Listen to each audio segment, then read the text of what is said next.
Hello, welcome to my another mini blog. তো বাবার কাছ থেকে গাড়ির চাবি পেয়ে গেছি। এখন আমরা বেরিয়ে যাব একটা জায়গায়। কোথায় যাচ্ছি, কেন যাচ্ছি, সব কিছুই এই ভিডিওতে শেয়ার করবো। তো লাস্ট অবধি দেখতে থাকো। অ্যাকচুয়ালি আমাদের এদিকে একটা নিউ স্টল ওপেন হয়েছে। আমাদের এদিকে বলতে দমদমের একটু আগে অজা রেস্টুরেন্টের ঠিক অপোজিটে একটা নিউ স্টল, যেখানে অনেক মান্তি হয়েছে এটা। আমাদের যাওয়া হয়নি আর কি অ্যাকচুয়ালি। তো এটার নাকি চিজ কেকটা খুবই ভালো। এখানে cheese cake, soft drinks, cold drinks সব কিছু পাওয়া যায়। তো সেটাই আমরা ট্রাই করার জন্য সেদিনকে গিয়েছিলাম। তো আমরা নিয়েছিলাম 2 ধরনের চিজ কেক। তো পরে সেটা শেয়ার করব কী কী নিয়েছি।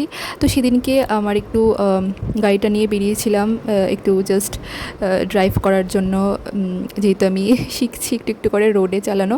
তো শনি রবিবার করে আমি বেরোই, সবাই তো জানোই, আগেও শেয়ার করেছি। তো সেদিনকে একটু বেরিয়েছিলাম, আর সেদিনকে লাস্টে এত ওয়েদারটা খারাপ হয়ে গিয়েছিলো, মানে খুব বৃষ্টি হচ্ছিলো। তো তাড়াতাড়ি আমরা বাড়িও ফিরে আসলাম। আর এদিকে আমরা বাড়ি ফিরে এসে তো খুবই এক্সাইটেড যে কোন সময় এই চিজ কেকগুলো ট্রাই করব। তো সেদিনকে আমরা নিয়েছিলাম একটা নিয়েছিলাম ব্লুবেরি আর একটা নিয়েছিলাম নিউটেলা চিজ কেক। তো দুটোটাই খুবই টেস্টি ছিল, তোমরা ট্রাই করে দেখতে পারো।